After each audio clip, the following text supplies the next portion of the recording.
Fidèles téléspectateurs de TSM Immo, bonjour. Je suis Ahmed Lo, votre consultant immobilier. Et aujourd'hui, j'ai le plaisir de recevoir sur notre plateau M. Mamadou Mbaye, directeur général de l'agence immobilière Jadi Immo et ex-président de la Fédération des agents et courtiers immobiliers du Sénégal. Bonjour Mamadou. Bonjour Ahmed, c'est tout un plaisir aussi de faire cette émission avec vous. Merci. En tout cas, merci pour cette invitation. Merci beaucoup Mamadou. Alors aujourd'hui nous allons parler d'un sujet qui est très important et très passionnant qui est la gestion immobilière. Et nous allons également analyser ensemble le marché locatif sénégalais, notamment les différents dynamismes, et nous projeter également sur les différentes perspectives sur ce marché-là. Très bien. Mais avant cela, j'aimerais bien en fait que tu reviennes un peu sur ton parcours, que tu nous expliques voilà, quels ont été tes débuts voilà, donc, au niveau du secteur immobilier, jusqu'à aujourd'hui créer ta propre agence Jadi Immo. D'accord, très bien. Donc, encore merci Ahmed. Donc, quand je présente Mamadou, comme tout le monde le connaît, bien sûr. Qui capitalise aujourd'hui presque 15 ans d'expérience professionnelle dans le domaine de l'immobilier. Je suis passé dans différentes structures, dans de grandes structures de la place, avant de fonder Jadi Immo. Donc, qui à l'époque s'appelait MBS Group, donc qu'on a transformé, qui est devenu maintenant Jadi Immo depuis 2015 ans. Ah d'accord. D'accord. Oui. Et si je revois mon parcours, je suis plutôt orienté vers le développement. Quand je dis développement, je suis passé dans de grandes structures qui font carrément de la promotion immobilière. D'accord. Donc, capitalisant tout cela, à un moment donné, je me suis dit, ah, Mamadou, il faut se lancer aussi dans le même domaine, qui est la promotion et la gestion immobilière. Donc, au niveau de Jadi Immo, donc, on capitalise tout cela pour faire, pour regrouper tout ce qu'a produit notre parcours, tout ce qui est de la gestion comme de la promotion immobilière. Donc, pour dire qu'on a fait aujourd'hui presque 15 ans d'expérience professionnelle, mine de rien, quand même. Alors aujourd'hui, en tant qu'agent immobilier, qui a capitalisé plus de 15 ans, il me semble également que vous avez été, je l'ai dit tantôt dans l'introduction, un ancien président de la Fédération des agents et courtiers immobiliers du Sénégal. Quel a été justement votre rôle en tant que président dans cette association-là? Très bien. Donc je dirais au niveau de la FACIS, la fédération que j'ai dirigée donc, de 2016 à 2023, franchement ça a été un bon parcours pour moi. C'est comme ça que je l'ai conçu. Parce qu'à un moment donné, on a constaté que la déréglementation dans notre secteur, avec des amis qui faisaient la même activité, on s'est dit franchement, il n'y a que nous qui pourrons réguler le secteur. À un moment donné, on s'est rassemblés dans cette organisation avant qu'il devienne fédération en 2016 pour un petit peu réguler le marché de l'immobilier. Avec des copains, donc je ne les paye pas copains, des collaborateurs qui sont dans le domaine.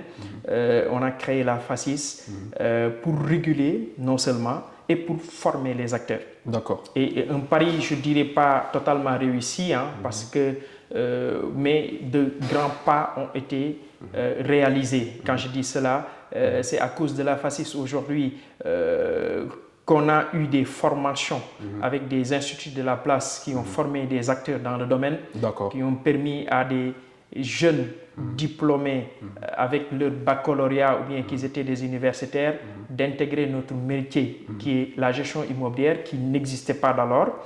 En plus, parce que nous tous, nous sommes sortis, je dirais même dans le temps, on est issus de différentes formations et on s'est reconverti dans le domaine de l'immobilier.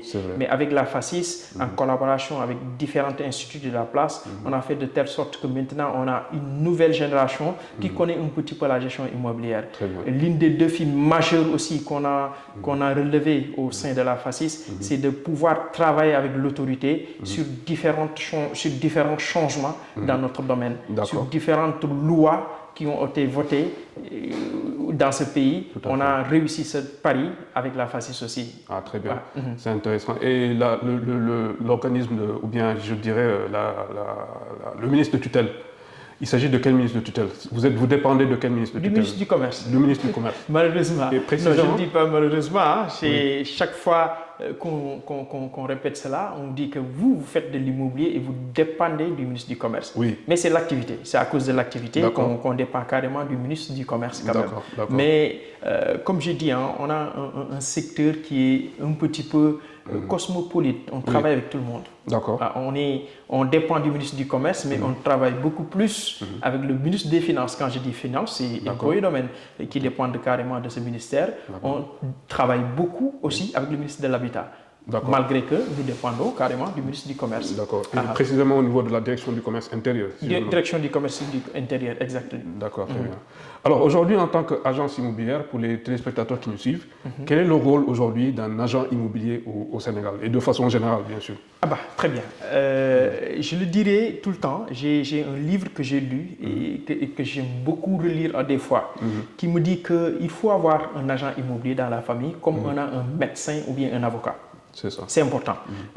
Au-delà du rôle de conseiller que nous jouons, au-delà du rôle de l'intermédiation que nous jouons, un agent immobilier doit être en mesure d'enlever le fardeau du propriétaire. Quand je dis le propriétaire, celui qui a un bien, qui veut le mettre en location ou bien le mettre en vente.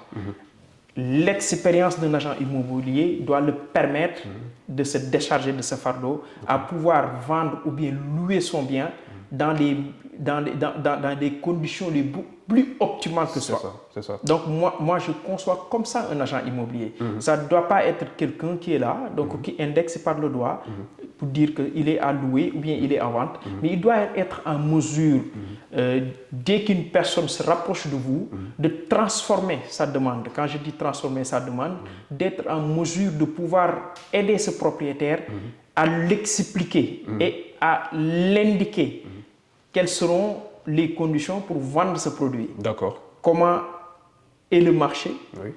Combien coûte ce produit ou bien combien on loue ce produit. Un agent immobilier doit être en mesure de tout disséquer avant même de proposer le produit dans le marché. D'accord. Donc moi je le conçois comme un docteur ou bien un avocat pour quelqu'un. Très bien. C'est une très bonne définition d'ailleurs. D'un agent immobilier. Oui, effectivement, c'est très original. Ouais.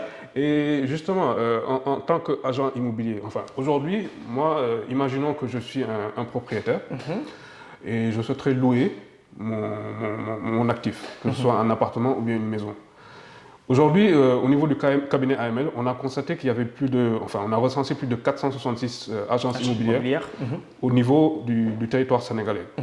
Il y en a beaucoup. Et justement, avec cette panoplie d'agences immobilières-là, en tant que promoteur, en tant que propriétaire, comment devrais-je faire justement pour choisir le bon agent immobilier qui pourra satisfaire à mes besoins? Est-ce qu'il y a des critères qu'il faudrait justement, qui pourraient différencier un agent d'un autre ou pas?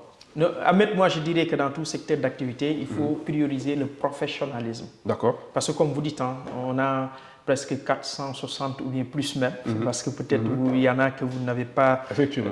Parce que tout le monde est dans le métier, C'est malheureusement. C'est un métier qui est devenu un métier facile. Mais les professionnels resteront toujours les professionnels. Donc ceux qui respectent non seulement la législature de ce pays, parce que tout le monde peut être agent immobilier, donc avoir son pas de porte et dire que j'ai ouvert une agence immobilière, ce que je déplore souvent. En parallèle, avoir un transfert d'argent, en parallèle, louer des voitures, du multiservice. Du multiservice. Ça, ce n'est pas une agence immobilière. Moi, je dis que sur les 400, si on disséquait, on allait se retrouver peut-être avec une centaine qui sont réglo dans ce pays. D'accord. Des agences immobilières qui répondent aux normes, parce qu'il y a des règles. Il y a des règles qui régissent notre métier. Et vous le saurez souvent parce que j'ai été dans le secret de Polichinelle. On a travaillé sur des mesures à revoir les lois et réglementations pour gérer une agence immobilière. Donc sur les 400, moi je dirais qu'il n'y a qu'une centaine qui répondent à ces trucs et qu'on pourra disséquer lorsqu'on sera en face de cet agent immobilier. Lorsqu'on entrera dans le bureau de cette agence immobilière, on saura quel est le niveau de professionnalisme. Ou bien en travaillant avec ces gens, comment parvenir à distinguer le vrai du faux. C'est automatique. Très bien. Parce que tout le monde peut l'être, mais dans l'exécution, tout le monde n'est pas agent immobilier. Tout le monde n'est pas agent immobilier. Alors justement, aujourd'hui, au niveau de la FACIS, comment vous arrivez à former vos différents membres?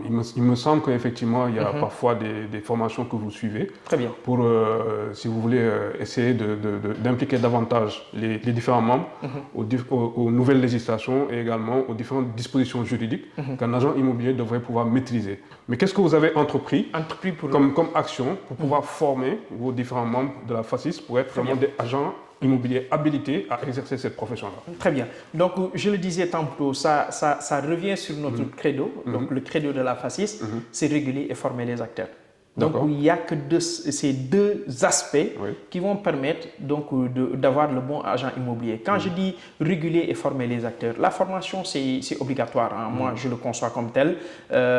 Pour exécuter ce métier, il faut avoir le minimum de bagage intellectuel. Et en dehors de tout cela, je prends en exemple la déontologie. Surtout la déontologie. Hein? Comment on doit se comporter quand on est agent immobilier? Quelle démarche doit-on adopter quand on est agent immobilier? Nous, on accentue notre démarche au-delà de la formation, où on a signé pas mal de protocoles avec des écoles de formation de la place. Et mieux, à l'époque, on a fait même faire venir, comment dirais-je, une école française ici au Sénégal, le centre des métiers de France. On a eu à travailler avec eux sur la VEA, sur la validation d'acquis d'expérience.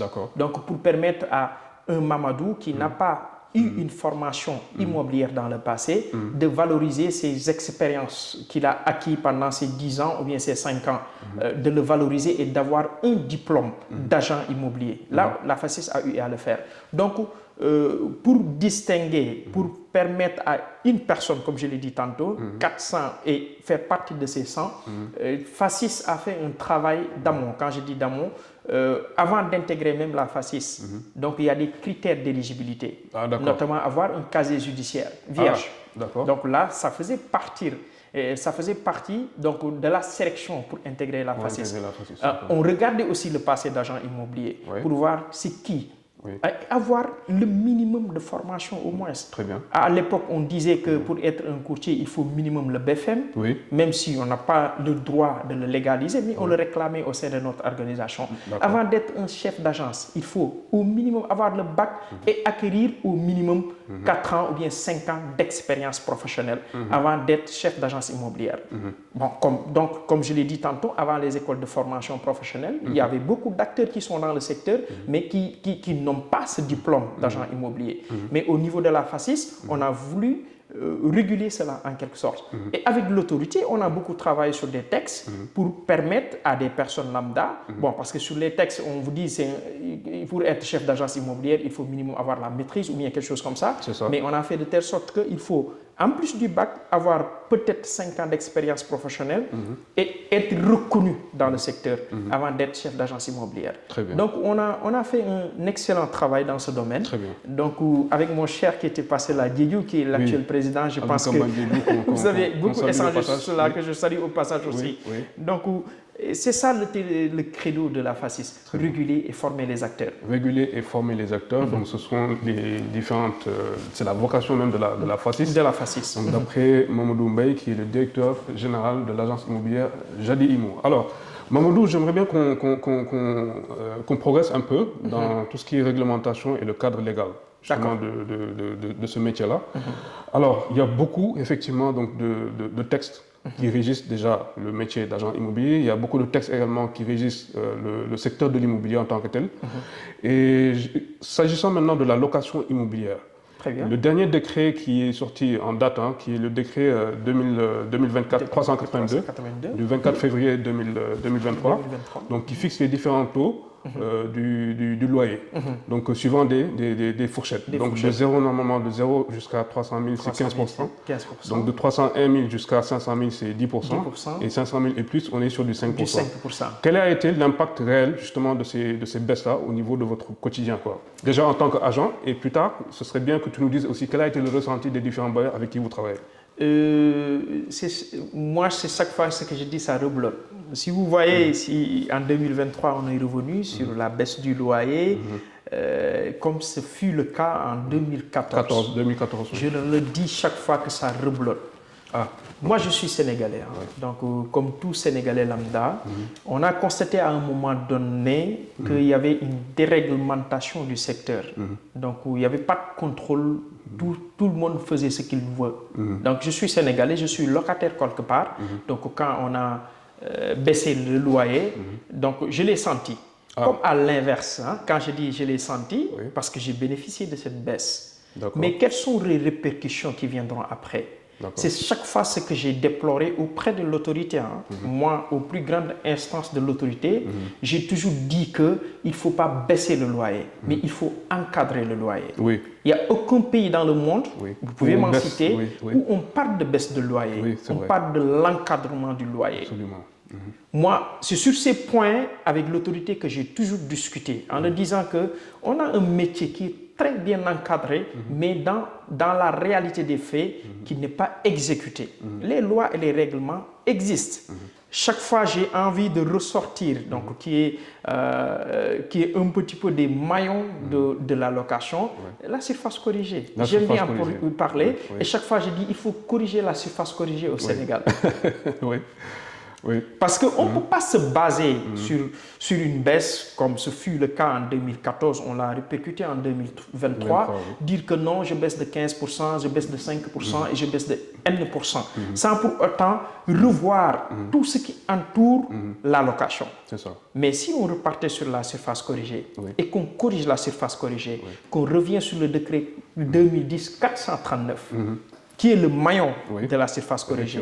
Parce que si on parle du foncier, exemple, peut-être vous avez fait une émission dessus, qui est tellement déréglementée, et pourtant il y a des lois et des règlements qui l'encadrent. Mais depuis 2010-2012, ce décret 2010-439 n'a jamais été révisé. Absolument. Et dans les textes, on dit que tous les 2 ans, on devrait le réviser. Mais c'est ce qui amène tout ce désordre. Ce qui amène tout ce désordre dans ce pays. Parce qu'aujourd'hui, on est à Liberté 6. Je vous donne un exemple. Sur 2 immeubles contigus. L'un peut louer à 200 000 pour un 2 chambres salon. L'autre peut louer à 300 000 pour un 2 chambres salon. C'est la réalité. Malheureusement. Et où est la surface corrigée dans tout cela? Tout à fait. Si elle était bien réglementée, si elle était revue, cette surface corrigée, mais on ne serait pas là. Et cette saignée ne s'arrêtera jamais. Et je vous dis, et ça contamine le foncier, ça contamine tout ce qui est alentour l'immobilier, malheureusement. Parce que l'autorité a failli à sa mission. Ah oui? Non, ça, moi, je le dis haut et fort. Hein. Ce n'est pas parce qu'il y a une nouvelle autorité qui est là que j'indexe les anciens qui étaient là. Mais s'ils continuent, ils vont entrer dans le même problème que l'ancienne autorité était là. Parce qu'il faut aller aux sources des problèmes. Ne pas satisfaire une demande sociale. Ne pas satisfaire une promesse électorale. Ne pas faire dans le populisme. Dans le populisme. C'est surtout cela. Voilà. Ne pas satisfaire une demande politique. C'est ça que je dis. Parce que quand on parle de l'immobilier, ça fait partie des piliers de l'économie d'un pays. Donc ça ne peut pas être quelque chose sur lequel on tâtonne. Non, du tout. Et on a des textes qui régissent tout cela. C'est un sujet économique donc. C'est un sujet économique, franchement, qui crée beaucoup d'emplois. Absolument. Qui crée beaucoup de valeur ajoutée à ce pays. Mais Ahmed, vous êtes très bien placé pour me dire, les internationaux ou bien les investisseurs qui viennent dans ce pays ont besoin des chiffres. Ils ont besoin de ça, oui, effectivement. Ils ont besoin des chiffres. Mais malheureusement, tel n'est pas le cas. On arrive au Sénégal, ne serait-ce qu'Ahmed qui, des fois, nous présente des statistiques et tout. Tu n'as pas des rapports fiables pour venir investir au Sénégal. C'est ça. Et je touche du bois, on a un pays aujourd'hui qui appelle à beaucoup d'investisseurs. Mais c'est parce que la réglementation a failli à sa mission. Et les textes sont là. D'accord. Mais le loyer, franchement, c'est déplorable de le dire, mais ça a toujours été une défaite, je ne dis pas une défaite, un échec total de l'État quand il baisse le loyer. Parce qu'un mois après, je ne dis pas un an après, un mois après, vous verrez encore la déréglementation du marché. C'est ce qui avait baissé, vont trouver toujours des subterfuges pour faire sortir leurs clients et augmenter le prix. Malheureusement, on n'y peut rien. Nous, on est acteurs, on est obligé de suivre, on est obligé de respecter la réglementation. Mais les bailleurs... Parlons-en des bailleurs, justement. Les bailleurs... Est-ce que ça ne les a pas enragés, cette baisse-là? Non, ça les arrange. Ça les arrange, qu'on le veuille ou non. Parce qu'aujourd'hui, c'est ce que j'ai dit, des lois qui ont tellement de failles que le propriétaire ou bien le bailleur peut toujours utiliser pour contourner cette loi, cette subterfuge que je parle. Tu loues aujourd'hui à 200 000. La loi dit que tu vas baisser de 15%. Je donne un exemple très simple. Mais demain, tu vas dire à ton client, moi, je veux récupérer mon bien. La loi peut-être l'encadre sur 2 points en disant que pour faire sortir un client, il faut se fonder sur une démolition, reconstitution, ou bien faire loger la famille, ou bien la personne en tant que telle. Mais toutes ces deux trucs-là, règles-là, peuvent être contournées par le bailleur. Et c'est ce qu'ils sont en train de faire. Et quand qu'ils font sortir leur client, le prix va augmenter. Il était à 200 000, il sera à 250 000. Et la demande, vous le savez comme moi, est bien 2 fois ou bien 3 fois supérieure à l'offre. Toujours, on trouvera quelqu'un d'autre qui va prendre ce bien. Et cette déréglementation, c'est ce qui amène ce qu'on est en train de vivre. Je ne loue pas un Sénégalais, je ne loue pas... Ça, par contre, c'est interdit par la loi. Non, c'est totalement interdit par la loi. Mais la déréglementation de la loi induit les gens à aller sur cela. D'accord. C'est interdit par la loi. Malheureusement, tout ce qui est interdit dans la loi est permis à cause de cette déréglementation. Je le dis haut et fort. Très bien. Moi, je dirais à l'État, quand on travaillait sur la baisse du loyer, je disais à l'État, franchement, on peut y arriver. Comment? Il faut que l'État, ou bien, soit le premier bailleur locatif privé. C'est important. Il faut que l'État soit le premier bailleur locatif. Je le dis haut et fort. Tu pars en France, SNHLM, ça existe toujours, ici au Sénégal. Mais les HLM que vous voyez en France, vous allez à Marseille, à Paris, mais toutes les grandes locations sont tenues par l'État. Par l'État, Et l'État, en ce moment, pourrait le contrôler. Au moment où on prenait nos terres, on le dispersait entre des autorités. Mais l'État devrait prendre ces terres. Je prends l'exemple de l'aéroport, l'exemple de la bande verte. Là où Mamadou a son immeuble et il loue à 400 000, l'État pourrait louer à 200 000. Et là, ça baisserait drastiquement le loyer à Dakar. On n'a pas besoin de faire des calculs. Très bien. Et faire revenir, je suis allé plus loin, la location-vente à Dakar. Mais pourquoi pas? On me dit aujourd'hui, il n'y a aucun promoteur qui le fait aujourd'hui. Et où est la SNHLM? Où est le SICAP? Où est à l'époque SCAT Urbain? On se pose toujours ces questions-là. On se pose ces questions. Donc, c'est l'État qui ne veut pas que le marché soit régulé. Et je le dis entre guillemets, c'est parce que c'est eux les principaux bailleurs. Oui, c'est ça. Mais si on revient un peu à ce décret-là, Mamadou, c'est vrai que tu nous disais tantôt que toi, tu l'as senti. Mais quel a été justement le ressenti des autres bailleurs? Est-ce que, en tout cas, ceux qui sont en conformité avec la loi, est-ce qu'aujourd'hui, ils ont vu un impact positif, ils ont eu un impact négatif? Quel a été le ressenti derrière? Parce que c'est important pour les gens qui suivent. Très bien. Quels ont été les résultats qui ont été obtenus? Non, pour dire, il y en a qui ont été très corrects quand même, qui ont suivi. Moi, je dis que tout malheur est bon pour certains, parce que pour certains, ça a permis à certains locataires aussi de pouvoir souffler et de respecter leurs engagements. D'accord. Parce que, quoi qu'on puisse dire, de part et d'autre, ça peut être important. Quand je dis que quand on baisse et que ça devient quelque chose qui permet aux clients de souffler, même si c'est un 25 000 francs de moins, mais ça peut permettre aux clients de respecter ses engagements. Ses engagements, d'accord. Donc, certains propriétaires ont vu cela. Des clients qui... parce que malheureusement, c'est ce que je dis tout le temps. Donc, c'est seulement au Sénégal qu'on ne réfléchit pas, non seulement son investissement immobilier, et qu'on ne réfléchit pas sur son investissement locatif. J'ai un salaire de 200 000, je prends une location à 175 000. Il n'y a qu'au Sénégal ça existe. Que ça existe, oui. Parce qu'on a toujours dans la tête que je dois habiter Dakar, je dois habiter SICAP, je dois habiter proche de mon lieu de travail et je n'ai pas les moyens. Donc, on est toujours déficitaire. On a 175 000, ce qui devrait représenter le tiers de ton salaire et maintenant presque plus un peu plus. Vous voyez un petit peu. Et ce qui amène à chaque fois le gourgourlou qu'on est, on ne parvient jamais à respecter le paiement de ces loyers. Et ce qui induit, c'est ce que vous disiez que c'est interdit. Et en ce moment, les bailleurs préfèrent un étranger au détriment d'un Sénégalais. Parce qu'eux, ils maîtrisent ce qu'ils font. Mais nous, nous ne le maîtrisons pas. Mamadou est affecté à Dakar. Automatiquement, il veut un local. Quand je dis un local, il veut faire habiter sa famille. Il ne négocie pas. Quel que soit le prix, il va trouver ces 3 mois, il va le mettre sur place. Et après, ça se répercute. 2 mois, 3 mois après, il ne parvient pas à respecter ses engagements. Et ce qui s'ensuit, se suit. Vous voyez un petit peu. Très bien. Non, c'était salutaire. Je l'ai déploré tout à l'heure parce que la façon dont elle a fait, c'était pas bon. Mais c'est salutaire d'une part parce que ça a permis à certains Sénégalais lambda de souffler au moins, même ne serait-ce que si c'est un 5%. Tout à fait. Donc je dirais même les 15% parce que les 5% sont les patrons de ce pays. Tout à fait, tout à fait. Alors, en parlant justement de biens locatifs, donc aujourd'hui, il y a beaucoup de propriétaires. D'après les dernières statistiques de l'ANSD, il y a à peu près au moins un propriétaire sur deux, donc au niveau de la région de Dakar, quoi. Vous, en tant qu'agent immobilier, qui exerce depuis plus de 15 ans, quelles sont les différentes stratégies que vous avez eu à constater ces dernières années par rapport à ces propriétaires-là qui louent leurs biens? Est-ce qu'il y a peut-être des stratégies qui sont déjà en place, qu'ils vous partagent, et derrière, il y a peut-être un échange entre eux, entre vous et eux, pour voir quelle serait la meilleure stratégie pour louer ces biens-là?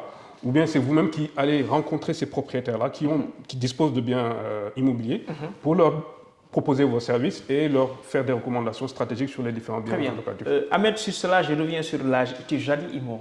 Donc, pour vous dire ce que j'ai capitalisé pendant mes 15 années d'expérience professionnelle, nous, on accompagne le client d'amont en aval.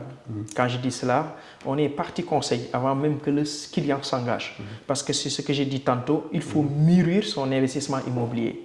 Donc, tout le monde sait que donc, le rapport locatif est bien au Sénégal, hein, ça il faut le reconnaître. Vu la demande qui est supérieure 10 fois à l'offre, c'est chaque fois ce que je dis. Donc, c'est un bon créneau pour investir. C'est pourquoi j'ai dit qu'à Jadi Imo, on vous accompagne d'amont en aval. On vous accompagne déjà à mettre en place ton projet immobilier. On vous accompagne à acquérir un bien immobilier.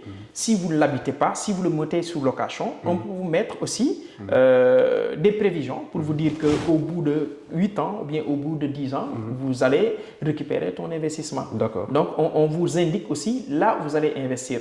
Donc, pour vous dire que nous, non seulement si le client vient vers nous, comme vous le dites tantôt, en tant qu'expert, on va vous indiquer c'est quoi le meilleur investissement à Dakar, c'est quoi le meilleur investissement au Sénégal en tant que tel. Parce qu'en dehors de Dakar aussi, il y a des zones qui se développent. Effectivement. On verra sur ce point quand même.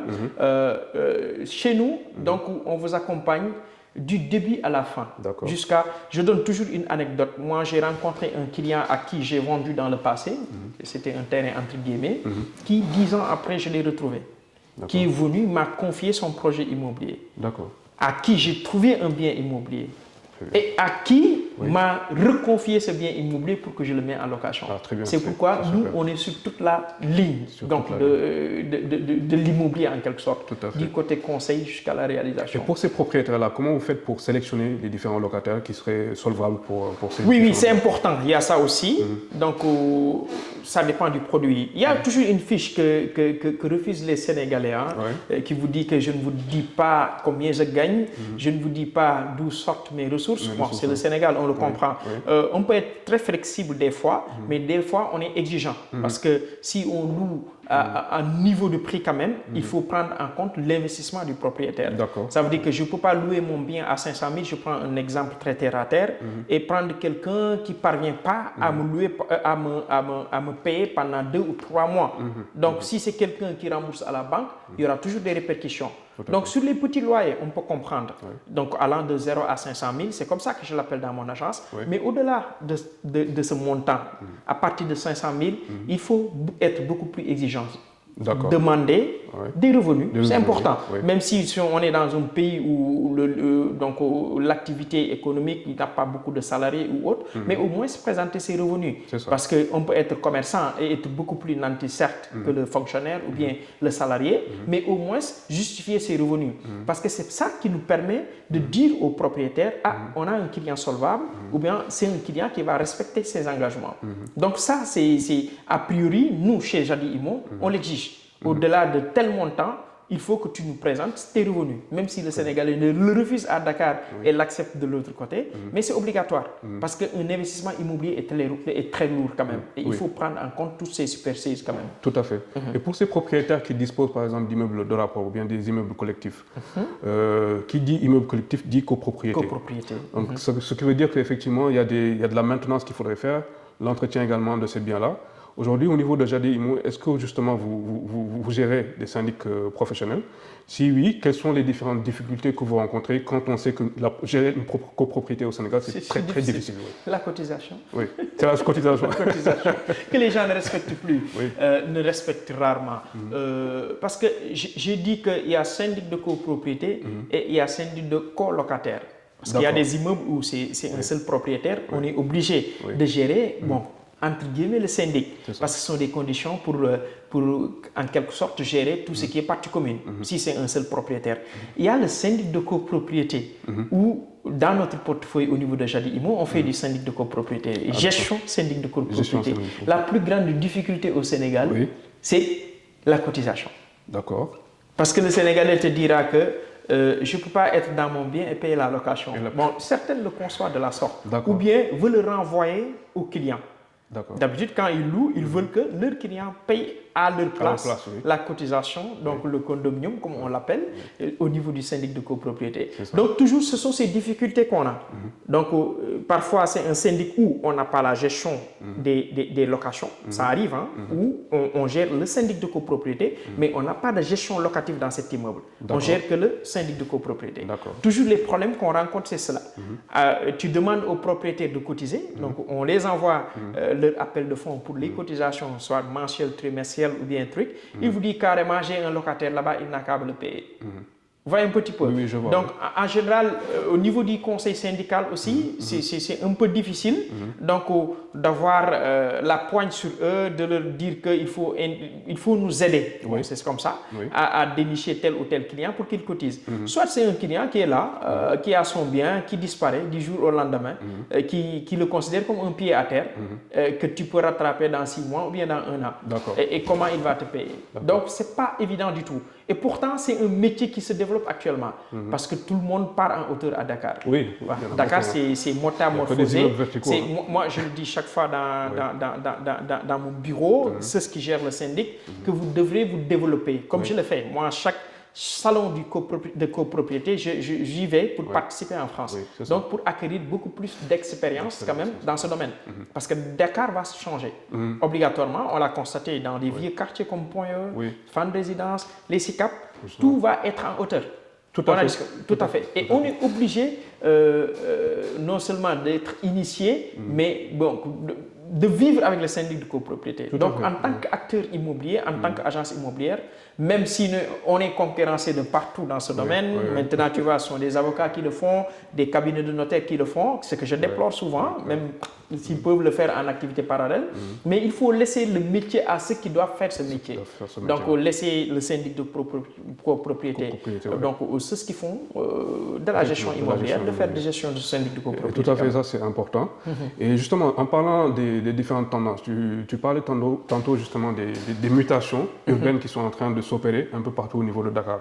Donc un quartier comme le Point E, les SICAP, on voit de plus en plus justement des immeubles qui sortent de terre. Alors qu'à l'époque, il y a 20 ans, 25 ans, il n'y avait que des villas basses. Bien sûr. Donc aujourd'hui, est-ce que tu peux nous faire une petite analyse sur ces mutations-là? Qu'est-ce qui provoque ces nouvelles tendances-là? Est-ce qu'aujourd'hui, le Dakar est devenu un hub immobilier, comme on le dit?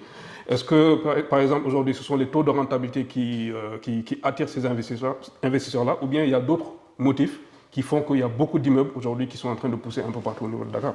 Je commencerai sur le deuxième point que vous avez évoqué. Dakar est devenu un hub immobilier. C'est incontournable, ça il faut le reconnaître. Ahmed, le constat que j'ai fait, je ne sais pas en tant qu'analyste vous l'avez fait, il n'y a aucun projet immobilier qui se vend aujourd'hui à Dakar sans pour autant avoir 20 voire 30% d'expatriés. Quand je dis d'expatriés, d'étrangers. Donc, soit c'est un Guinéen qui achète, soit c'est un parent ivoirien qui achète, parce qu'ils savent que le Sénégal est dans la sous-région, il faut le reconnaître, et que Touchons du Bois fait partie des rares pays qui sont stables, à part les rares manifestations qui se sont eu lieu, politiques et tout, mais on a un pays stable, il faut le reconnaître. Moi, je préfère investir à Dakar qu'en Guinée. Chaque fois, c'est ce que vous dit un Guinéen, parce qu'il voit que là-bas, malgré qu'on a une déréglementation chez nous, mais c'est beaucoup plus réglementé qu'en Guinée ou bien autre part. Là, c'est un des points saillants. Donc, c'est pourquoi Dakar est devenu un hub immobilier. Très bien. Et l'investissement, donc on a beaucoup de perspectives qu'on voit au Sénégal. Aujourd'hui, on a le pétrole. On voit beaucoup d'entreprises viennent s'implanter au Sénégal. Oui. Donc, ces anciennes maisons vont disparaître. Et Dakar, il faut voir aussi en termes d'urbanisation. Le foncier, ce n'est pas une grande surface aussi. Et tout le monde veut habiter Dakar. C'est ça. Donc aujourd'hui, on est obligé de voir la construction en hauteur. Et il faut prendre en compte aussi la démographie. Oui, ça augmente. Ça augmente. Oui. Et la façon de vivre au Sénégal. Ça. J'ai l'habitude de le dire. Nous tous, on a grandi dans des maisons familiales. Oui, c'est ça. Et c'est ce qu'on faisait quand on a une femme, automatiquement, on construit une chambre dans la maison. Dans la maison. Mais ça a changé. Ahmed est marié, ou bien Mamadou, il aspire à avoir son propre toit. Voyez un petit peu. Et ça, c'est la démographie qui l'indique. On est obligé et notre façon de vivre. C'est ça. L'autre fléau qu'on constate aujourd'hui, c'est les jeunes qui sont partis étudier à l'étranger, qui ont l'habitude de vivre dans des appartements à l'étranger. C'est ça. Ils préfèrent, quand ils rentrent, habiter dans un appartement. Ça ne les dérange pas. Et il y a le coût aussi de l'entretien d'une maison. D'une maison, oui. Ça aussi, c'est des charges. Ça aussi, il faut le prendre en compte. Et la sécurité. Parce que quand on habite dans un immeuble, on est beaucoup plus sécurisé que quand on est dans une maison individuelle. Tout à fait. Vous voyez un petit peu. Oui, c'est vrai. Donc, il y a tous ces aspects-là. Et aussi, il faut le reconnaître aussi, l'argent qui émane de ces investissements. Aujourd'hui, on est une famille au point le papa ou la maman donc sont plus là. Les enfants sont là. Ils sont dispersés. La maison est là. Qu'est-ce qu'on fait de cette maison? Et si on dit que, si on a fait un projet immobilier, le foncier, vous voyez comment c'est exorbitant maintenant dans ces quartiers. Si on fait un investissement immobilier avec le système de ces promoteurs, on construit pour vous, on vous restitue 4 appartements, on vous restitue de l'argent. Vous préférez cela, un partenariat. Et c'est ce qui se développe aussi aujourd'hui à Dakar. Donc, il y a tous ces facteurs-là qui expliquent pourquoi on a eu ce changement dans notre pays. Donc, et en termes d'offres immobilières, Mamadou, en tant qu'agent immobilier, qu'est-ce que tu as constaté? Est-ce qu'il y a plus des appartements F2, F3, F4? Quelle est la tendance aujourd'hui? Là où la demande est plus forte, en tout cas, sur ces différents types de... Vous voyez, chaque pays a ses réalités. Donc, automatiquement, quand je dis j'investis dans l'immobilier au Sénégal, je pense à la famille. Quoi qu'on puisse dire, on est dans un clivage familial. On passe toujours avec des F4. Donc, si on dissèque les projets immobiliers, on en verrait beaucoup plus. Après, vous me direz en tant que professionnel. Mais la nouvelle tendance, j'ai vu beaucoup de gens investir, construire des immeubles et mettre des F2. Des F2, d'accord. Des F2. Non seulement parce qu'il y a le prix, il faut le reconnaître quand même. Je peux habiter aujourd'hui Point E avec 50 millions. Je donne un exemple. Ou bien je peux habiter les Allemands avec 50 millions. Mais le produit que je peux avoir dans cette zone, c'est un F2. Et je ne fais pas la publicité Airbnb, mais il y a aussi Airbnb. Donc aujourd'hui, les gens préfèrent être dans un appartement meublé que d'habiter les hôtels. Donc beaucoup de gens achètent maintenant des appartements de type F2, une chambre salon, donc pour en faire donc, de la location meublée. Et il y a une grande rentabilité. C'est sécurisé avec Airbnb, même si c'est notre concurrent, je le dis entre parenthèses, mais c'est beaucoup plus rentable d'avoir donc un Airbnb et en retour avoir bientôt amortir son bien en moins de 8 ans ou bien 10 ans. Donc parce qu'on le loue en meublé, il y a toujours des expats qui arrivent, il y a toujours des gens qui préfèrent des appartements meublés à l'hôtel. Donc si on regarde la tendance, bon, ça vient de se rattacher au F4 et au F3 qui existaient. Parce qu'on voyait rarement de type F5 et autres. Donc on voyait souvent des duplex, mais toujours qui restaient F4 donc dans les projets immobiliers. Donc on voyait beaucoup plus de F4 et de F3 dans les projets immobiliers. Mais bon, maintenant le Sénégalais commence à devenir bourgeois. Donc il te parle de loft, il te parle de penthouse et autres quand même. Et ce sont les produits qui existent à Dakar aujourd'hui. Et en termes de prix pour ces différents types d'appartements-là, quand tu viens juste d'énumérer, à savoir les F2, les F3 et F4. Pour les spectateurs qui nous suivent, quelles sont les différentes tendances de prix pour ces différents types de logements? Dakar reste cher, je le dis, on n'en discute même pas, mais chaque catégorie peut trouver le bien qu'il veut. Voilà, suivant les zones. Parce qu'on ne peut pas réclamer aujourd'hui que je veux habiter Fann Résidence et avoir un certain niveau de budget, comme on le dit. C'est comme dire je veux habiter le Point E, même si il faut savoir que Dakar est comme ça, qu'on le veuille ou non, même les quartiers périphériques commencent à devenir chers. C'est ça. Parce qu'auparavant, si je prends l'exemple vers le Stade Amitié, Oui. le premier promoteur, il vendait ses F5, je dis à l'époque, à 58 millions. Mais maintenant, avec 100 millions, tu ne peux pas avoir un appartement là-bas. C'est pas possible. Dakar est excessivement cher. Ça, il faut le reconnaître quand même. En termes de prix, bon, quand je parle, le prix du loyer, donc c'est idem. Là-bas, tu achètes un appartement à 100 millions, ça varie entre 500 et 600 000 là-bas, dans cette zone. Et si on rentre un petit peu dans les quartiers périphériques, autant pour moi, dans les quartiers beaucoup plus résidentiels, Point E, Mermoz, là, la location commence à devenir élevée. Donc, quand on est à 800 000, 900 000 à Sacré-Cœur, donc dans les quartiers plus proches, si tu rentres au Point E, tu peux te retrouver pour le même type d'appartement à 1 million, 1,2 million. Un petit peu, quand même. Donc, Dakar, c'est devenu excessivement cher. Et malheureusement, la qualité ne suit pas. C'est ce que je déplore. Donc, au Sénégal, on n'achète pas le prix, on n'achète pas le produit, on achète le prix. Comme on dit, on n'achète pas le produit, on achète le prix. Malheureusement. et cette répercussion, ça induit beaucoup d'investisseurs aussi à prendre, à ne pas réussir sur leur investissement. Parce qu'aujourd'hui, il y a des types de clientèle qui réfléchissent sur le produit d'abord avant de réfléchir sur le prix. Donc, je vous dis deux choses qu'il faut analyser. Tout à fait. Ça veut dire qu'il y a un type de clientèle, il est exigeant. Moi, quand je paye une location à 1,5 million, ce n'est pas parce que j'habite au Point E que je vais prendre tel ou tel bien.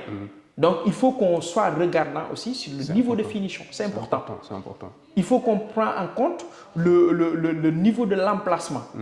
Donc, parce que Point E, c'est Point E, mais tout le monde sait que Point E, c'est cosmopolite. Tout à fait. Donc, on ne peut pas être en face de face ou bien quelque chose comme ça et se réclamer le Point E qui est à l'intérieur. Donc, il faut prendre tous ces aspects en compte. C'est comme à Fan, c'est comme tout un autre quartier. Ce n'est pas parce que je suis à Fan que je suis dans le bon coin de Fan qu'il me permet de vendre à un prix tellement exorbitant. Tout cela, il faut le prendre en compte. Tout à fait. Dans votre activité quotidienne, en tant qu'agent immobilier, je sais qu'aujourd'hui, vous avez une antenne à Dakar. Vous êtes plus, si vous voulez, plus dynamique dans la région de Dakar. Mais est-ce qu'aujourd'hui, vous comptez vous déployer dans les autres régions du Sénégal? Mais Ahmed, je l'ai commencé moi. D'accord. Quelles sont les zones qui sont plus dynamiques? Je dirais Saint-Louis. Saint-Louis. Le pétrole est là. Certes, je suis à Thiès actuellement parce que Thiès n'est pas loin de Dakar en termes de distance quand même. On a un succursale qui va s'ouvrir d'ici 3 ou 4 mois parce qu'on a déjà l'activité d'abord. Donc, on a pas mal de biens en vente comme en location sur Thiès.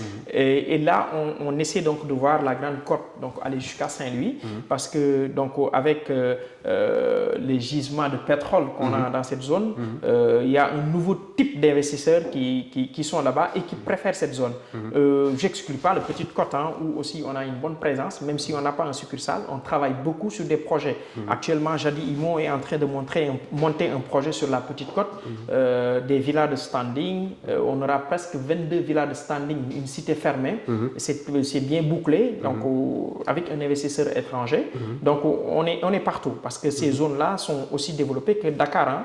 Parce qu'aujourd'hui, tu prends l'exemple, moi j'ai été surpris de tomber sur un Uber, sur Paris, Uber, on discutait, il me dit que maintenant j'investis dans ma région. J'ai dit quelle région? Il me dit Tamba.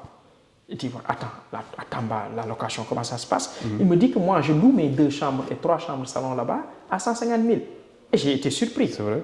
Moi, je pensais que la location de 150 000, ça restait dans les zones périphériques de Dakar comme Mbao ou autres. Mais quand il me dit qu'à Tamba, je loue mes 2 chambres salon à 150 000. Je confirme. J'ai été surpris. Et ce n'est pas plus tôt que hier que j'ai changé avec cette personne qui me dit que je suis en train de chercher à nouveau un terrain parce que je vais réinvestir à Tamba. Pour vous dire que ça ne se limite pas à Dakar. Et parfois, je donne une petite anecdote. Je dis que moi, je préfère investir dans la zone périphérique qu'à Dakar. L'exemple est très simple à mettre. Je vous donne un exemple. À mettre avec 150 millions, je peux construire un immeuble R+3 à Mbao. Plus de terrain. Mais 150 millions, si tu l'as aujourd'hui, tu me demandes, moi, Mamadou, de vous dénicher un terrain à Dakar, j'aurai un problème. C'est compliqué, C'est compliqué. Et le terrain y compris, et j'aurai un rapport locatif d'au moins 1 million par mois.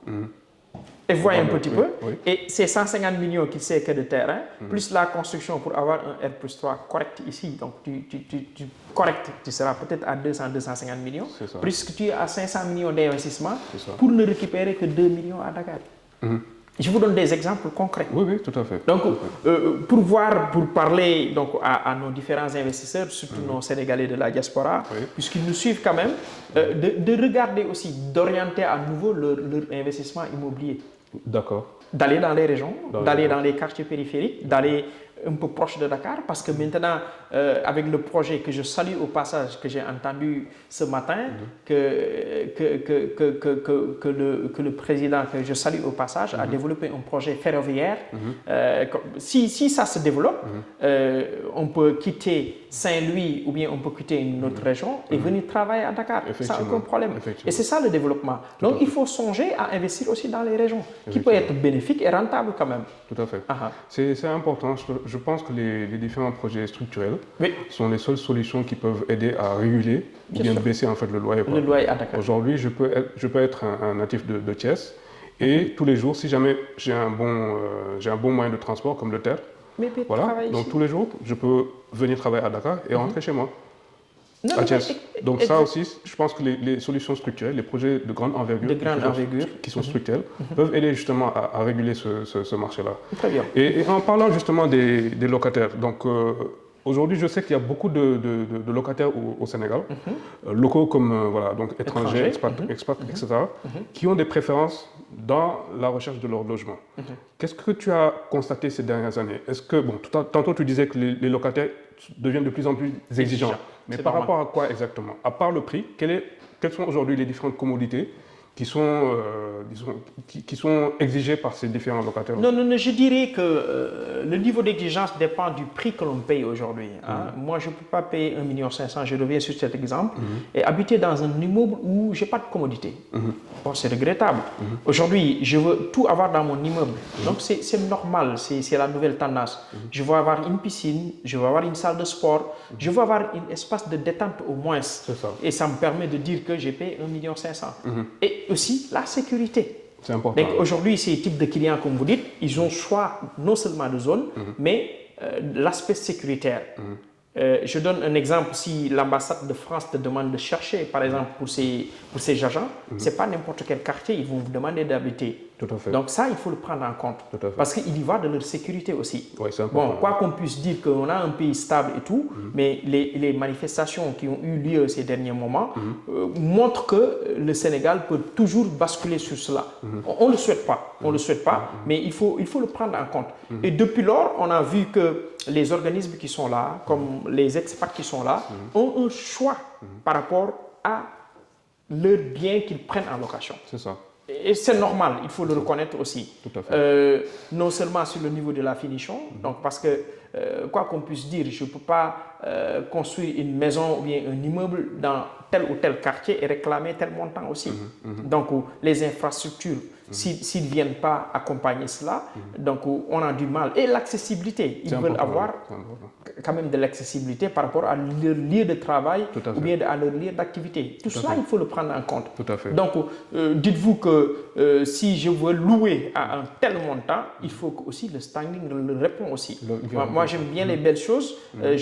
J'aime bien qu'un immeuble soit bien fini et bien sécurisé. C'est important. Donc, au moins, ça permet d'avoir un bon rentrée locatif. Tout à donc, fait. À un tel ou tel montant quand même. Tout à fait, tout à fait. C'est important. Et s'agissant, ça c'est le dernier point, par rapport à l'investissement immobilier au Sénégal. On a constaté effectivement que Dakar, l'axe Dakar, Mbour, Thiès, il y a vraiment une industrie immobilière qui est bien en place, qui produit quand même énormément d'actifs. Certains, ce sont des passifs, c'est vrai, mais il y a beaucoup plus d'actifs en fait que de passifs au niveau du Sénégal.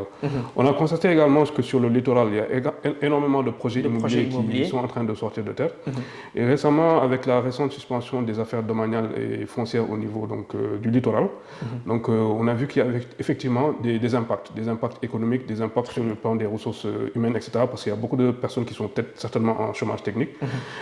Aujourd'hui, comment tu lis cette situation-là? Est-ce que ça a été une très bonne décision de la part des autorités, ou tu penses que peut-être que ça aurait été, ils auraient pu peut-être prendre d'autres dispositions pour ne pas freiner cette activité-là, pour pouvoir solutionner ce problème? Ahmed, moi je ne fais pas de politique, mais il faut qu'on donne souvent des conseils aux politiques. Ça veut dire que certes, on a vécu une opposition radicale, tout le monde l'a vu, qu'on gouverne pas radicalement. Ahmed, nous ne sommes pas le Maroc, quoi qu'on puisse dire. Nous ne sommes pas les pays assez développés pour prendre certaines mesures dans le populisme, comme j'ai dit, hein, parce que ce qu'on a constaté ces derniers moments, c'est déplorable. Moi, je suis pour qu'on libère le littoral, mais il y a une façon de le faire, Ahmed. Ça veut dire qu'on ne gère pas un pays en sortant à la radio ou bien en faisant des communiqués de presse, dire qu'on a stoppé ça, sans donner des indications précises. Parce que comme vous venez de le dire, ça a une répercussion dans l'économie de notre pays. Ça a une répercussion dans mon activité, je le dis. Hein. Ce n'est pas parce que je défends les agents immobiliers, mais l'État doit avoir une manière de communiquer dans différents secteurs, notamment le domaine de l'immobilier.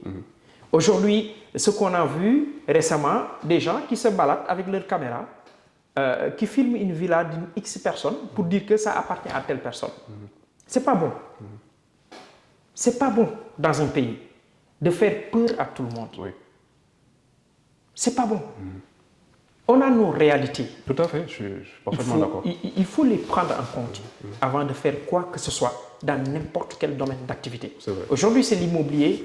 Demain, ça peut être la presse a vécu ses choux gras derrière moi. On parlait de fisc et tout. Bon, certains, entre guillemets, ont fait des rétentions de salaire tout en disant que je paye le fixe et tout, parce qu'il n'y a pas une bonne communication derrière. Ce qui est arrivé sur le littoral, moi je veux bien, comme je l'ai dit tantôt, aller me balader avec ma famille sans aucune contrainte. Mais il faut toujours l'encadrer. C'est important, oui. Il faut toujours l'encadrer. Parce que l'État a tous les moyens de disséquer ceux qui font du bien de ceux qui font le mal. Absolument. Donc l'État a toute l'information nécessaire pour dire à telle personne stop ton chantier ou bien telle personne continue. Mais ne pas parler sur le populisme. Dire qu'il faut faire ça, aller à la radio, à partir de demain, personne... Non. Ça je le déplore. Hein. J'ai rien contre l'autorité, mais je ne veux pas qu'ils se versent dans les mêmes erreurs que leurs prédécesseurs. Effectivement. Ça, c'est important. C'est important, oui. La communication est primordiale. La façon de communiquer est importante. C'est important aussi, effectivement. Alors ça, ce sont vraiment de bons conseils, hein, je pense, et de très bonnes recommandations stratégiques. Et j'espère qu'effectivement que ça ne tombera pas dans l'oreille d'un sourd. Bien sûr. Et que voilà, effectivement, les autorités et les pouvoirs publics pourront effectivement donc prendre ça en compte pour les prochaines sorties, effectivement, lorsqu'il s'agira effectivement donc de prendre des décisions. Et de communiquer. Donc dans ce secteur immobilier-là et de communiquer. Voilà, de la meilleure des manières et d'impliquer effectivement surtout les acteurs. Les acteurs, c'est important. Dans les différentes décisions, quoi. Alors merci beaucoup Mamadou, je pense qu'on a fait un peu le tour. J'aimerais juste que tu nous donnes ton dernier mot avant qu'on se quitte. À part vous remercier, donc vous qui nous avez offert cette opportunité, donc à communiquer avec le Sénégalais lambda, à parler avec celui qui n'a pas le temps. En tout cas, je vous félicite de passage, Ahmed, parce que c'est une émission qui est suivie aujourd'hui. Parce que moi-même qui vous parle, peut-être je n'ai pas le temps de passer une heure de temps devant une chaîne sénégalaise, mais via les chaînes que vous vulgarisez, via le net quand même, vous parvenez à atteindre le cible qui n'avait pas le temps. Mais une émission que je suis, hein, et franchement, je vous en félicite, vous et votre équipe quand même. Et il faut encore inviter les acteurs à parler du métier. C'est important. Parce qu'ils sont là, des gens qui connaissent ce métier, des gens qui ont l'amour de parler de ce métier, des gens qui ont envie d'orienter. Donc les gens à aller sur la bonne direction. En tout cas, merci beaucoup pour cette invitation. Merci beaucoup Mamadou, c'est très hautement apprécié. Hein. Donc, mesdames et messieurs, chers téléspectateurs, auditeurs, internautes, donc nous sommes arrivés au terme de cette émission-là. Donc aujourd'hui, nous avions eu le plaisir d'inviter M. Mamadou Mbaye, qui est le directeur général de l'agence immobilière Jadi Immo, agent immobilier et membre de la FACIS. Hein, et du REPIS. Et du REPIS. Hein. Le rassemblement des promoteurs publics et privés, immobiliers, des promoteurs immobiliers publics et privés. Voilà, du Sénégal. Donc je suis membre depuis presque 2007. Hein. Ah d'accord, très bien. Alors certainement qu'on va t'inviter une prochaine fois en ta qualité de membre de la REPIS pour qu'on parle justement de la promotion immobilière. Et très bien, c'est avec plaisir. Merci beaucoup, chers téléspectateurs. Donc ne ratez pas la prochaine émission où nous allons parler effectivement donc, du loyer. Donc on va inviter effectivement donc d'autres acteurs qui vont aller en profondeur justement sur ce sujet économique-là. Et on espère que effectivement, les différentes recommandations stratégiques qui seront formulées lors de cette émission-là pourront profiter à tout le secteur immobilier et également au niveau des pouvoirs publics. Merci beaucoup, je suis Ahmed Lo, votre consultant immobilier, et à la prochaine. Au revoir.